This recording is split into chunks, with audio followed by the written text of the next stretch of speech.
নমস্কার, আমার রান্নাবান্নার চ্যানেলে আপনাদের স্বাগত। আশা করি আপনারা সবাই ভালো আছেন এবং সুস্থ আছেন। আজকের রেসিপি হচ্ছে পাবদা মাছের পোস্ত বাটা দিয়ে ঝাল। দেখুন আমি কিভাবে করছি। এখানে আমি মাছটাকে নুন হলুদ দিয়ে মাখিয়ে নিচ্ছি।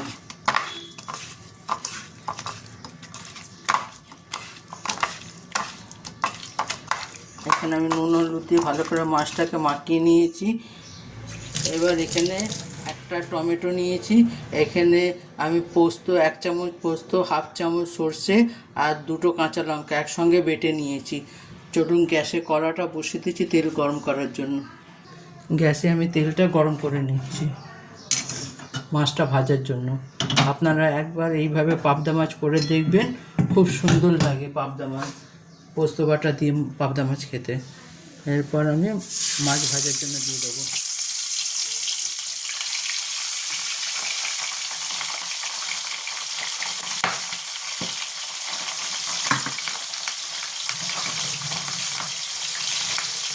আমি খুব একটা কড়া করে ভাজবো না, একটু হালকা করে আমি ভেজে নেব।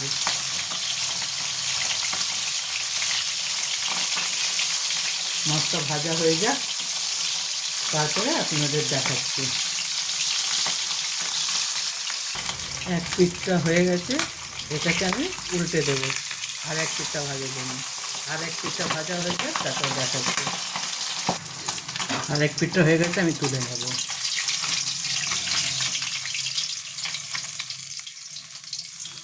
এবার অন্যগুলো ভাজার জন্য দিয়ে দেবো।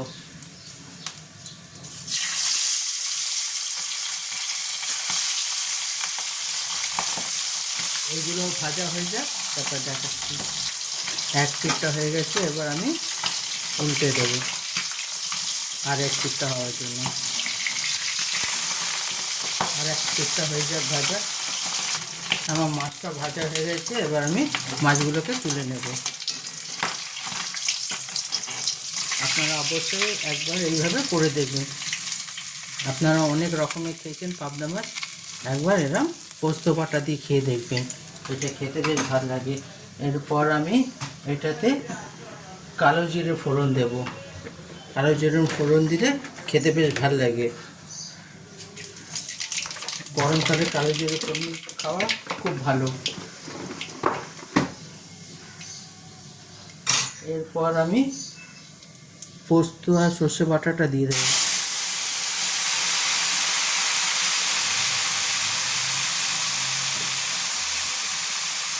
বাটিটা ধুয়ে অল্প জল দেবো।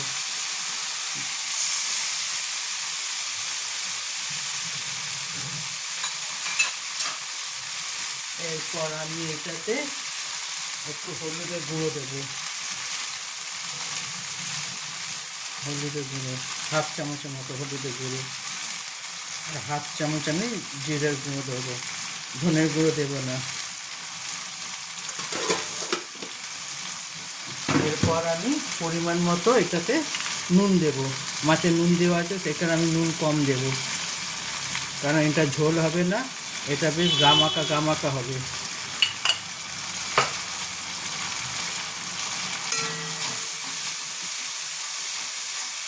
এরপর আমি এটাতে যে টমেটোটা কেটে রেখেছিলাম সেই টমেটোটা দিয়ে দেবো,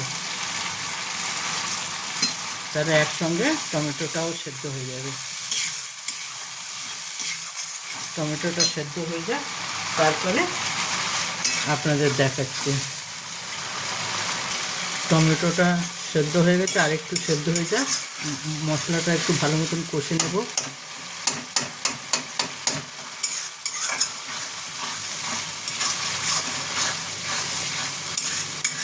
আমি কাঁচা লঙ্কা করছি, আপনারা চাইলে গুঁড়ো লঙ্কা দিতে পারে, কিন্তু আমরা যেহেতু গুঁড়ো লঙ্কা খাই না, আমি সেই কারণে সব তরকারিতে টমেটো দিই, যাতে টমেটোর কালারটা হয়।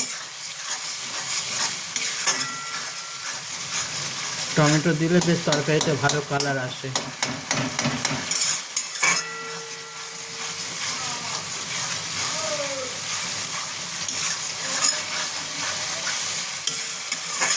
এরপর আমি এইটাতে অল্প পরিমাণ চিনি দেব। আপনারা দিতে পারেন বা স্কিপ করতে পারেন, কিন্তু আমি একটু চিনি দেব।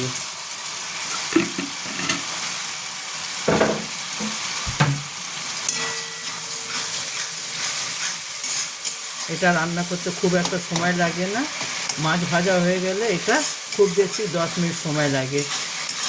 আপনাদের কোনো জায়গায় যাওয়ার তাড়া থাকলে আপনারা এইভাবে যে কোনো মাছ করে নিতে পারেন, এটা খেতে বেশ ভালো হয়।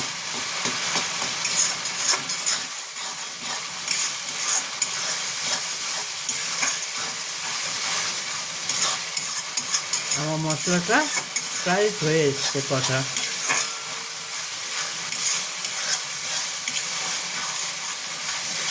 এরপর আমি এটাতে অল্প ধনে পাতা দেবো।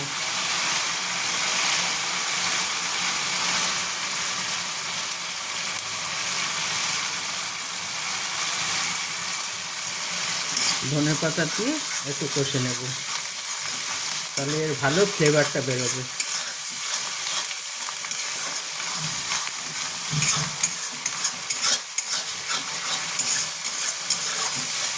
আপনারা অবশ্যই একবার এরম করে রান্না করে দেখবেন কেমন হয়, আমাকে কমেন্ট করে অবশ্যই আমাকে জানাবেন।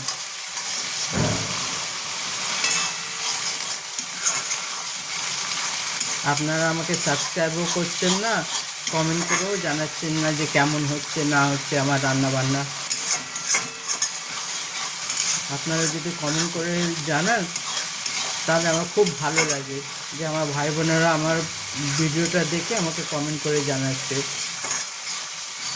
আর আমাকে সাবস্ক্রাইব করলে আমার রান্না করাটা এনটুকু আরও বাড়বে, যে না আমার ভাই বোনেদের নতুনত্ব আমি রান্না করে দেখাই। আমি বেশি কোনো রিচ করি না, যাতে আপনাদের স্বাস্থ্যর দিকে ভেবে আমি রান্না দেখাই, হেলথি রান্না, যেটা খেলে কোনো শরীর খারাপ হবে না।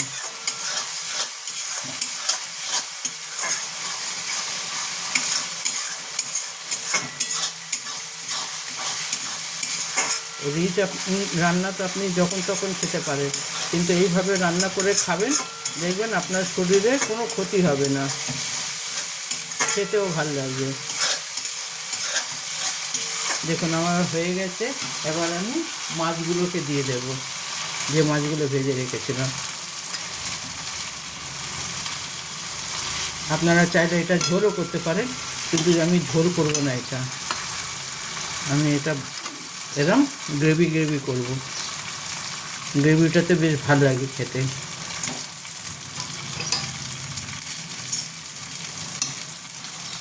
এরপর আমি এটাতে অল্প জল দেব, বেশি না, অল্প জল দেব। আমি একটু গরম জল দিচ্ছি। গরম জল দিলে তরকারির টেস্টটা থাকে।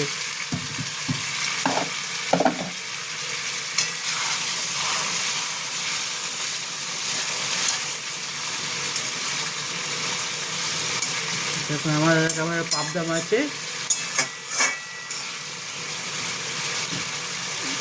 তরকারি একেবারে রেডি। আপনারা এইভাবে অবশ্যই করবেন, এটা ভাত দিয়ে খেতে খুব ভালো লাগে, বেশি ঝোল না কিছু না।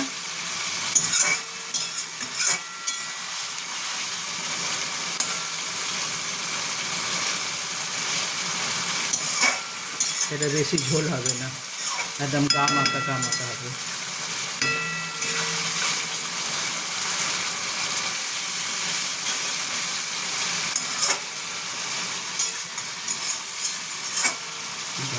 আমার বেশিক্ষণ সময়ও লাগেনি রান্না করতে।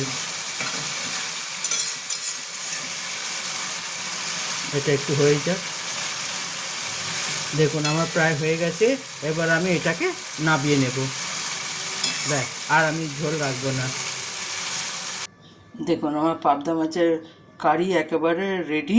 আপনারা এইভাবে কারি বলুন, ঝোল বলুন, যা বলুন, আমার রেসিপি পাবদা মাছের ঝাল একেবারে রেডি।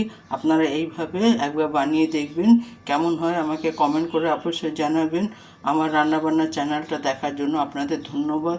ভগবানের কাছে প্রার্থনা করি যে আপনারা সবাই সুস্থ এবং ভালো থাকেন। আমার চ্যানেলটা দেখার জন্য থ্যাংক ইউ।